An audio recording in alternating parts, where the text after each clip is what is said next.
is mental, what does that make matter? And what does it make you? Chapter 5 dives into the implications of the first principle, that the all is mind, and the universe is a mental creation held within it. You are listening to The Kybalion, an Inner Archive production. This is Chapter 5, The Mental Universe. Let's begin. The universe is mental, held in the mind of the all. The Kybalion. The all is spirit. But what is spirit? This question cannot be answered for the reason that its definition is practically that of the all, which cannot be explained or defined. Spirit is simply a name that men give to the highest conception of the infinite living mind. It means the real essence. It means living mind, as much superior to life and mind as we know them, as the latter are superior to mechanical energy and matter. Spirit transcends our understanding, and we use the term merely that we may think or speak of the all. For the purposes of thought and understanding, we are justified in thinking of spirit as infinite living mind, at the same time acknowledging that we cannot fully understand it. We must either do this or stop thinking of the matter at all.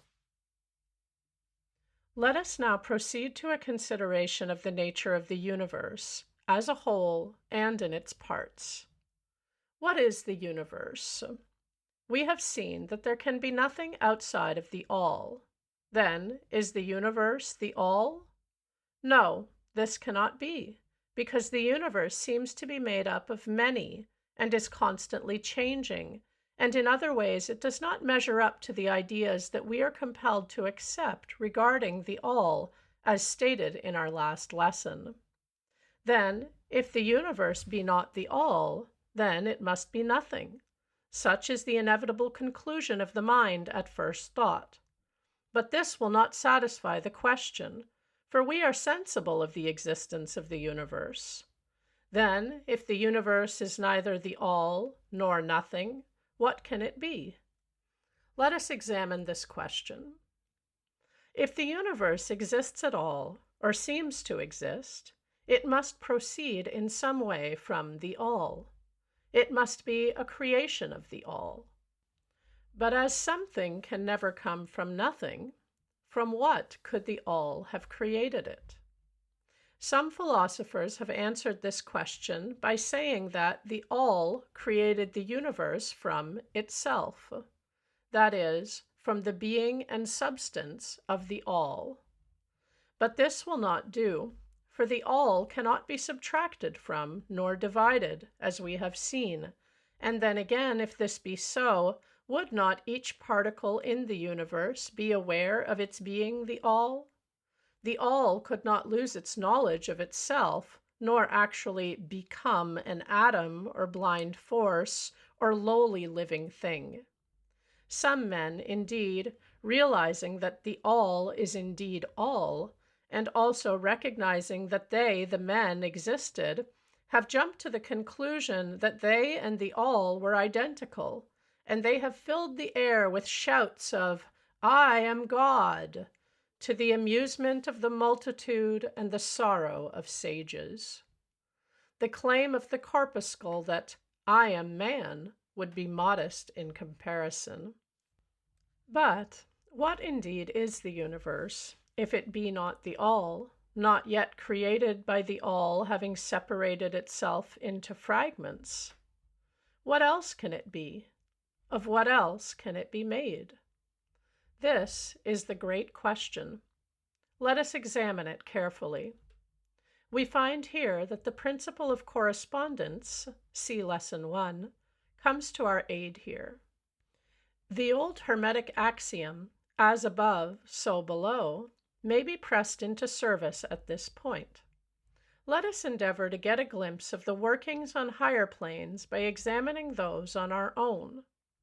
The principle of correspondence must apply to this as well as to other problems. Let us see. On his own plane of being, how does man create? Well, first, he may create by making something out of outside materials. But this will not do, for there are no materials outside of the all with which it may create. Well, then, secondly, man procreates or reproduces his kind by the process of begetting, which is self-multiplication accomplished by transferring a portion of his substance to his offspring. But this will not do, because the all cannot transfer or subtract a portion of itself, nor can it reproduce or multiply itself. In the first place, there would be a taking away, and in the second case, a multiplication or addition to the all, both thoughts being an absurdity. Is there no third way in which man creates? Yes, there is. He creates mentally.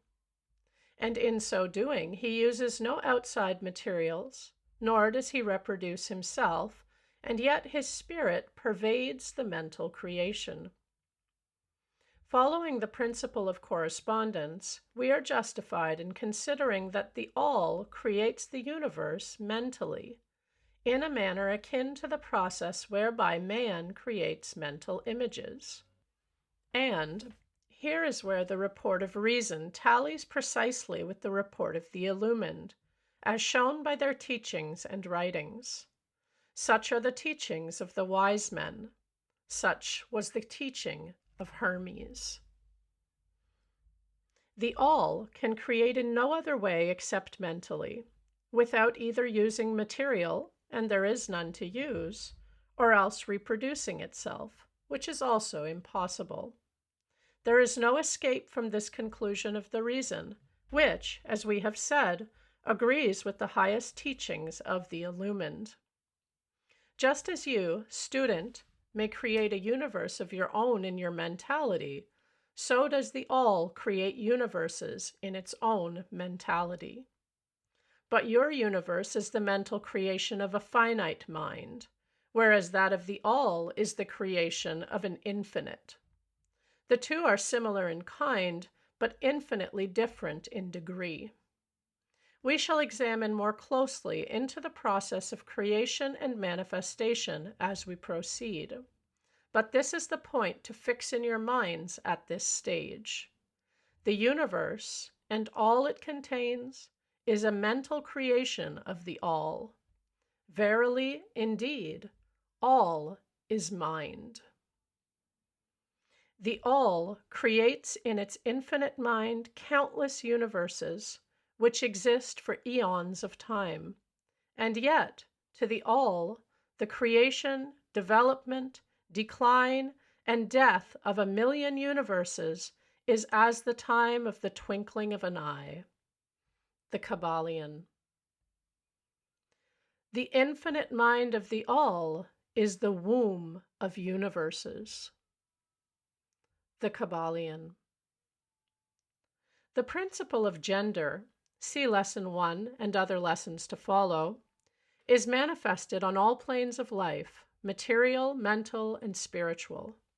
But as we have said before, gender does not mean sex. Sex is merely a material manifestation of gender. Gender means relating to generation or creation. And wherever anything is generated or created on any plane, the principle of gender must be manifested. And this is true even in the creation of universes. Now, do not jump to the conclusion that we are teaching that there is a male and female God or creator. That idea is merely a distortion of the ancient teachings on the subject. The true teaching is that the all in itself is above gender, as it is above every other law, including those of time and space. It is the law from which the laws proceed, and it is not subject to them. But when the all manifests on the plane of generation or creation, then it acts according to law and principle, for it is moving on a lower plane of being. And consequently, it manifests the principle of gender, in its masculine and feminine aspects, on the mental plane, of course.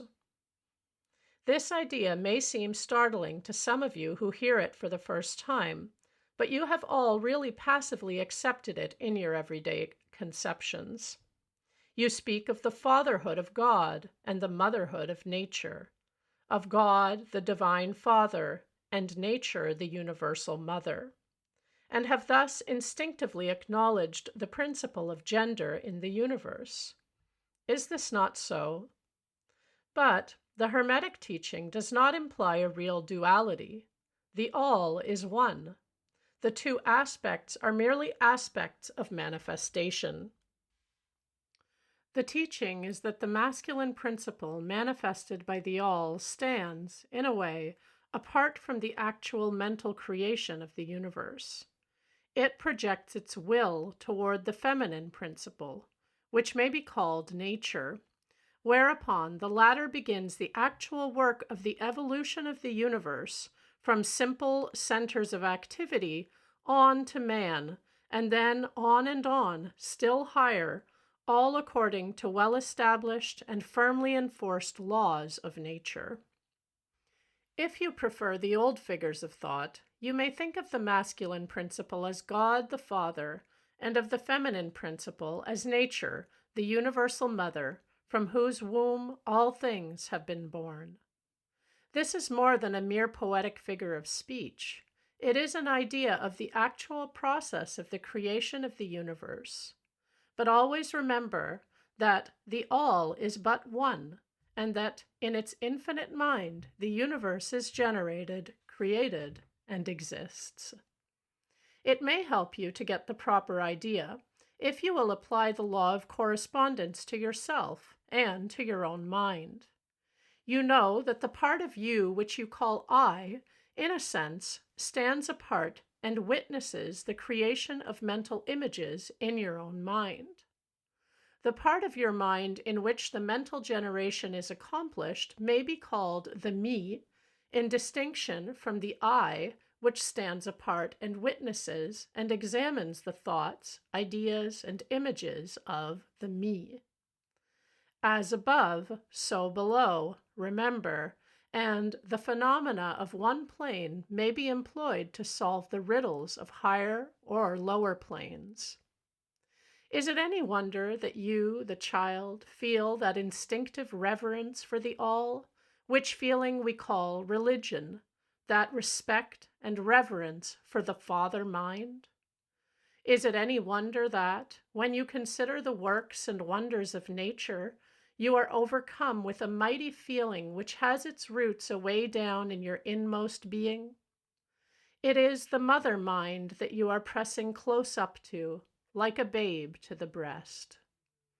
Do not make the mistake of supposing that the little world you see around you, the earth, which is a mere grain of dust in the universe, is the universe itself. There are millions upon millions of such worlds, and greater. And there are millions and millions of such universes in existence within the infinite mind of the all. And even in our own little solar system, there are regions and planes of life far higher than ours, and beings compared to which we earthbound mortals are as the slimy life forms that dwell on the ocean's bed when compared to man. There are beings with powers and attributes higher than man has ever dreamed of the gods possessing. And yet these beings were once as you, and still lower, and you will be even as they, and still higher in time, for such is the destiny of man as reported by the illumined. And death is not real, even in the relative sense. It is but birth to a new life. And you shall go on and on and on to higher and still higher planes of life for eons upon eons of time. The universe is your home, and you shall explore its farthest recesses before the end of time.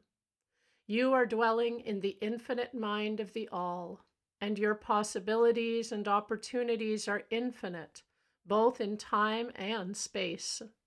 And at the end of the grand cycle of eons, when the all shall draw back into itself all of its creations, You will go gladly, for you will then be able to know the whole truth of being at one with the all. Such is the report of the illumined, those who have advanced well along the path. And, in the meantime, rest calm and serene. You are safe and protected by the infinite power of the Father-Mother mind. Within the Father-Mother mind, mortal children are at home. The Kybalion. There is not one who is fatherless nor motherless in the universe. The Kybalion. That was Chapter 5. The shift from things exist to things are thoughts in an infinite mind isn't metaphor. It's the foundation for every technique that follows. Next, the book turns to paradox itself and how opposites reveal the structure of reality. See you next time for Chapter 6, The Divine Paradox.